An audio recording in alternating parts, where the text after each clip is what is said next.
Ang breastfeeding po ay isa sa pinaka-epektibong paraan upang masigurado ang pagkakaroon po ng mabuting kalusugan ng isang sanggol. Pero hindi lamang po ito nakabubuti sa sanggol, kundi may mabuti rin po itong naidudulot sa nanay. Kaya naman upang bigyan tayo ng karagdagang kaalaman kung gaano kahalaga ang breastfeeding at breast milk sa babies at mommies, makakasama natin ngayon ang momfluencer na si Micaela Jessa Tandayo, isang breastfeeding and breast milk donating advocate. Magandang umaga, Mami Jess. Welcome dito sa Rise and Shine Pilipinas. Opo, magandang umaga din po sa ating mga ka-RSP. Thank you for joining us, Mami Jess. Si Diana at Patrick po ito. Una sa lahat, bakit po importante ang breastfeeding kay baby at kay mommy at ano po bang mga epekto po nito, Mami Jess? Opo, ang breastfeeding po, ayon po sa ating mga eksperto na ang breastfeeding is the best for baby up to 2 years. Ito rin po ay nagbibigay daan sa bonding ng isang newborn baby at ang kanyang bagong panganak na ina.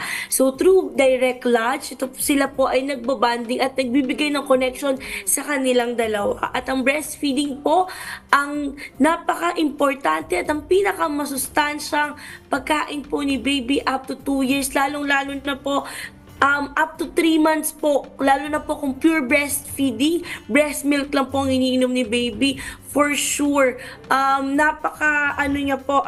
sustansya at yung personal ko po, yung baby ko po, exclusively breastfeeding po siya for 18 months now, hindi po siya nagkakasakit, strong na strong po siya.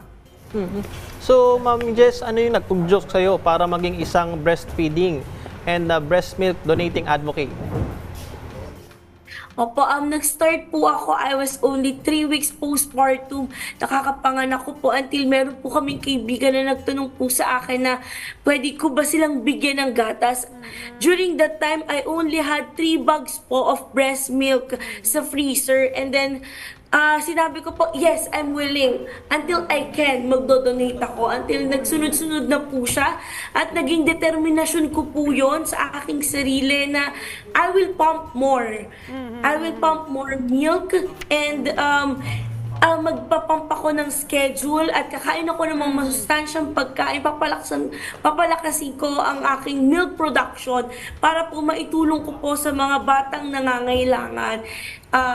Yun po, sa kasalukuyan po kasi ang ating bansa po ay nangangailangan ng mga breast milk, especially ang ating mga ospital. Wow, grabe grabing advocacy ito at nakakatuwa na ikaw ay tumutulong sa mga kapwa mo, mami. So, na-mention mo clearly, napakaraming benepisyo, yung connection, tsaka sabi mo nga, it brings nutrients, dun sa baby. Pero, sadly, may mga nanay, Mami Jess, na hindi sapat yung milk na napuproduce nila at may mga nanay na nahihirapan sila magpa-breastfeed sa iba pang mga dahilan. Ito ba iyon ang naranasan at ano ang maipapayo mo sa mga kapwa mo, mommies, na nasa ganitong sitwasyon, Mami Jess? Opo, nung nanganak po ako, nahirapan din po ako mag-produce ng milk, but me and my OB believe po na magkakagatas po ako, kaya ginawa ko po ang lahat. Naalala ko yung unang gabi ko sa ospital, wala po talaga ako mag-produce, pero buti na lang po, sa awa po ng Diyos, nag-latch po ang aking baby Tyler, and until now, exclusively breastfeeding po kami and breast milk po yung iniinom niya. Ang akin namang pong tips sa aking mga mommies at mga soon-to-be mommies, palaksin niyo po ang inyong gatas. Sa unang araw po, talaga pong normal lang na konti po yung ilalabas niyo, pero ito po ay tama lang sa tummy ni baby dahil maliit pa ang kanilang tummy. So marami po tayong ways para palaksin ang ating gatas. Tayo po ay kumain ng may malunggay, uminom ng bitamina na magpapalakas po at magbo-boost ng ating breast milk. Ang ating po kasing market ngayon, marami na pong available and apaka-accessible na po sa mga nanay yung mga pagkain po na nakakapagpalakas ng breast milk. Malunggay pala, okay, Malunggay, suggestion ni Mami Jess. Mami Jess, kanina you have mentioned para makatulong sa mga nanay na hirap magpa-breastfeed, ikaw mismo nagdo-donate ng breast milk. Ano yung mga kailangang proseso bago makapag-donate ng breast milk? Kasi nga, DQ, baka meron tayong mga ka-RSP na interesado din na Oo. mag-donate o kaya naman baka gusto nila na maging beneficiary. Opo. Ngayon po, nakapag-donate na po ako sa 69 babies. Ito po yung mga direct na kumukontak sa akin. At active donor din po ako ng ospital. So, para po makapag-donate po kayo, nung first time ko po, may mga hinihingi po silang mga dokumento at mga examine.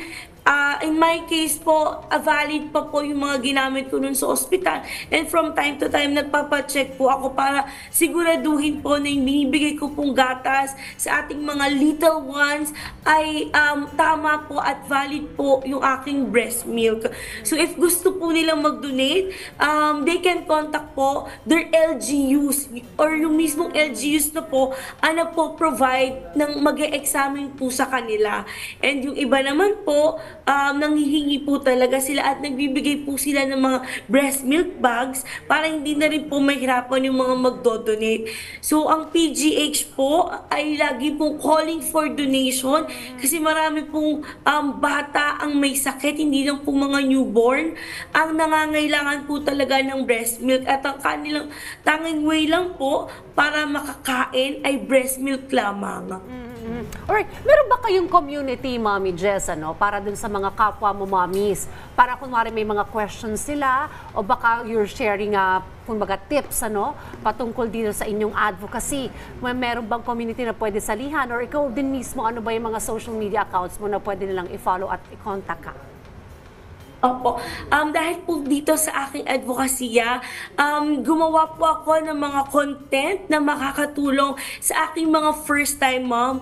Ako po ay magsisilbi nilang online mama breast friend para po sa kanilang mga tips, lalo na pag first time mom ka, overwhelming, ang daming mga produkto na available, pero ano nga ba ang trusted at makakatulong sa kanilang motherhood journey. Ayun po ang aking advocacy sa aking content creation.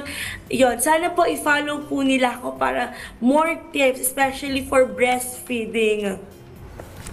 Yun, Mami Jess, maraming salamat sa pagbabahagi sa amin ng iyong kaalaman. Again, Mami Jess Tandayo, at sa pagiging inspirasyon sa mga kapwa mo, Mami. Again, thank you and stay safe sa iyo at sa iyong pamilya. Ang ating online mama breast friend. Thanks, Mommy Jess! Yeah. Thank you so much po and good morning sa ating mga ka-RSP.